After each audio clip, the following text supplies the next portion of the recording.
First of all, I want to acknowledge Acting Commissioner of Department of Homeland Security and Emergency Services, Terry O'Leary, Commissioner of the DOT, Marie-Therese Dominguez, Executive Director of the New York State Thruway Authority, Frank Hoare, Major Robert McConnell from the New York State Police, and Jackie Bray, the Director of State Operations. And there's only one reason we're gathered here this morning, is to send out the alarm, alert all New Yorkers that we are heading into a very, very dangerous weather event that is unfolding later today and throughout this weekend into Monday throughout every corner of the state.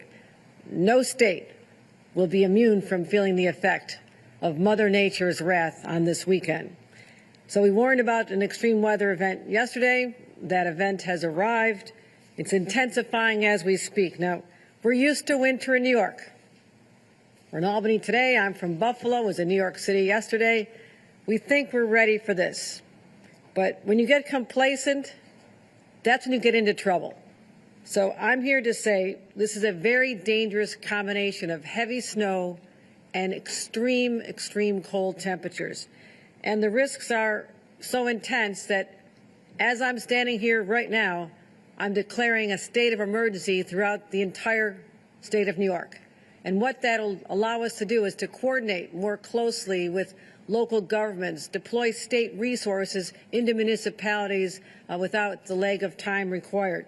So this will ensure that all of our local partners and agencies have the resources they need to keep New Yorkers safe and to get through this weather event. Allows us to suspend certain laws that would be other related to procurement, etc. So right now, here's the bad news. Temperatures across New York are plummeting. By tomorrow night, we'll be experiencing some of the most dangerous cold we've seen in years. And if you're heading up to the North Country or live in that beautiful part of our state, you better bundle up. You'll be experiencing minus 40 to minus 50 degree wind chills. The rest of the state, real field temperatures will feel like below zero tonight and tomorrow, down to a negative minus 20. All across the I-90 corridor from Buffalo to Albany will feel like it's below zero and also down minus 20. And even in downstate, the temperature will feel like minus 10, Hudson Valley, minus 10 in New York City and Long Island. And that is not something that part of our state is accustomed to. So what are you worried about? What am I worried about? Frostbite. Frostbite can set in literally within 5 minutes of exposure, as well as hypothermia. So the symptoms of hypothermia are poor coordination, slurred speech, exhaustion, shivering. Let's first of all try to prevent being in this situation, but if you must be outside and you're with other people, pay attention to those signs because that means they're experiencing a serious health event. So we got the extreme cold, bundle up. Let's talk about the volume of snow. We're seeing lake effect snow falling off of Lake Ontario and Lake Erie. The Tug Hill area of our state and Watertown will see 1 to 2 feet off of Lake Erie, up to 18 inches in the southern tier. Buffalo, only 4 to 6. I'm not sure they'll even notice, but Buffalo's prepared. But we're tracking another large storm system. It can begin impacting New York as early as Saturday night. Snow is expected all day, Saturday, Sunday into Monday. And also our forecasts have been upgraded or downgraded depending on your perspective. We're expecting more snow than they were talking about even 24 hours ago. So pay attention to these totals. 12 to 18 inches of snow possible across Long Island, New York City, Hudson Valley, Capital Region, Southern Tier, Mohawk Valley, and Central New York. The rest of the state could see upwards of a foot of snow. Now, up to a foot of snow downstate, it can be paralyzing in a dense area like New York City. They have not seen snow totals like this in years. But the good news is one good side of this is I always ask about what are the winds expected to be? Because if you have the combination of snow that is falling, but also high winds or hurricane force winds, as we've seen in many of our blizzards, that creates a condition of extreme whiteouts. That's when you cannot see on the New York State Thruway. That's when people are more at risk of going off the road or into a ditch. So the good news is we don't expect the high volume of winds throughout the state, but there will be surges, squalls of upwards of 25 to 35 miles an hour. So that can happen. Let's talk about how we can protect people. I've authorized all state employees to work remotely on Monday. I encourage other employers to do the same, just to keep people off the roads.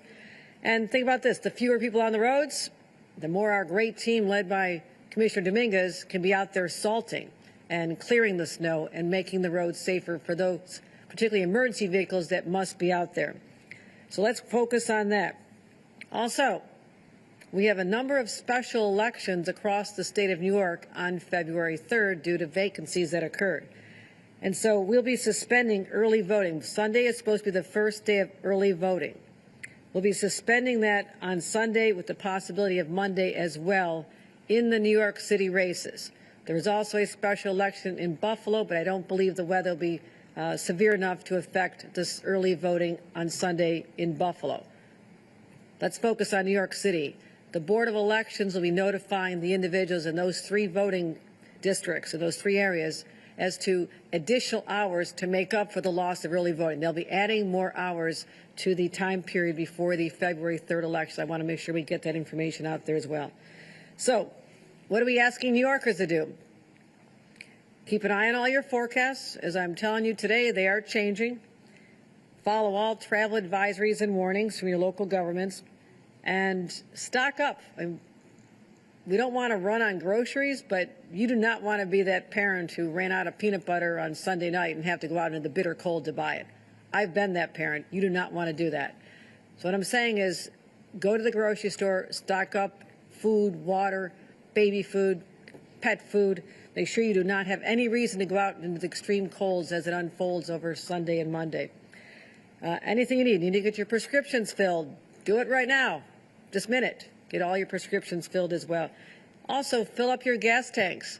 When the weather drops as low as it's going to go, you do not want to be standing out there pumping your gas. That 5 or 6 minutes outside could literally be dangerous for your health. So stay at home as much as possible.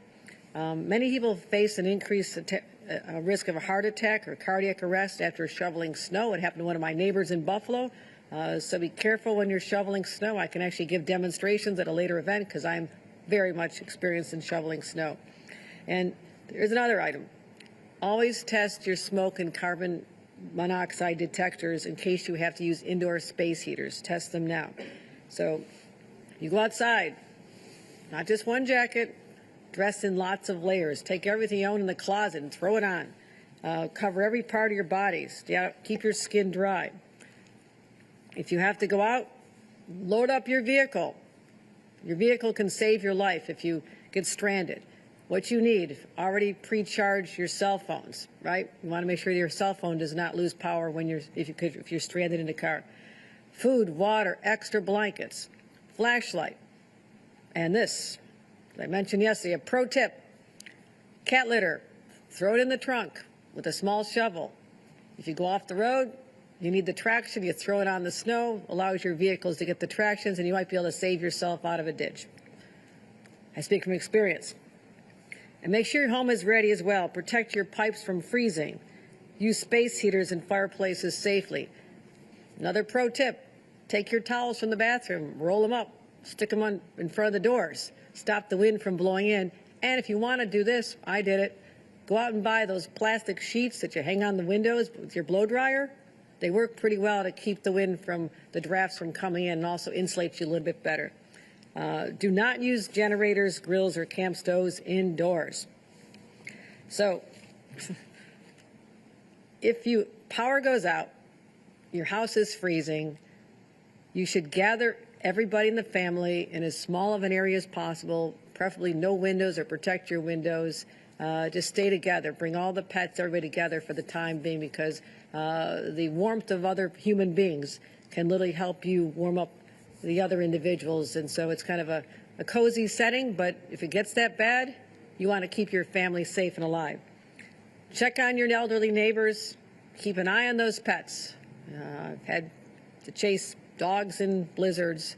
It's not fun. So keep an eye on your pets. This would be the day if they're used to running around, you might want to put them on a leash to keep an eye on them.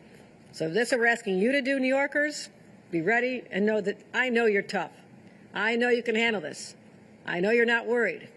But let's just get through this weekend safely and live to tell the stories about it afterward. But let's tell you what the state of New York is prepared to do, because this is not an exercise for us. We do this all the time. We are ready.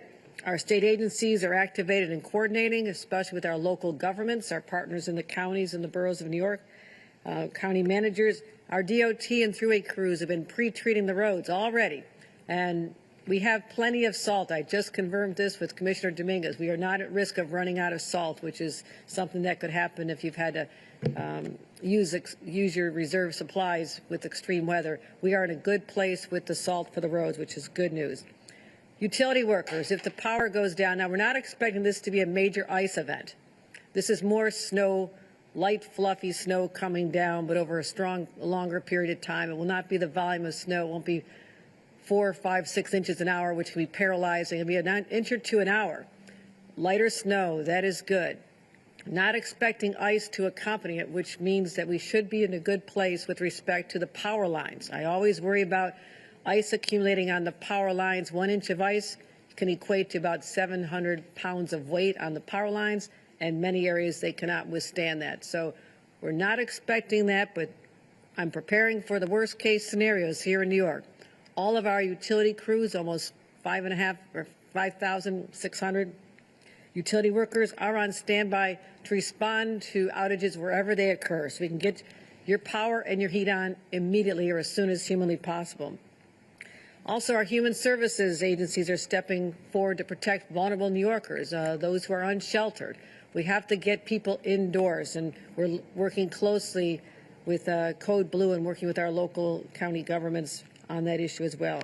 Also, for transportation downstate, I have Jana Lieber right now doing a briefing on our plans to protect the subway system and transportation for New York City, New Yorkers downstate with the mayor very shortly. I just spoke to the mayor minutes ago, the mayor of New York City, let him know that we have a governor who's from Buffalo, and he wants any tips to give me a call, and I give him some of them, and he's ready to go. We're looking work very closely to coordinating. And again, our state of emergency that is now in effect allows us to literally go into the streets of New York if they call and need our assistance with plowing or whatever they may need. In any city that needs our help. We were just in Buffalo last weekend, I believe, providing this kind of mutual aid, which I think is so important. So we'll be hearing about that shortly. So MTA is going to do everything in their power to minimize disruptions, but New Yorkers should keep an eye on real-time updates. If the tracks are not cleared, we're not going to let any train go down unless we know it's safe. So we're already seeing some flight cancellations, so check in before you go to the airports as well. And as far as our actual resources, when I said we have DOT equipment and staff, and we have 1,600 large plows, 149 medium plows. We got plows everywhere, snow blowers, thruway equipment, 345 large and medium duty plows everywhere, and 114,000 tons of salt on hand. It's a lot of salt. Good. Lastly, know that my team has already been doing this, but we're going to keep monitoring this storm throughout the days and nights ahead. We'll continue to update New Yorkers on exactly what we know when we know it, because my #1 priority is keeping you and your families safe.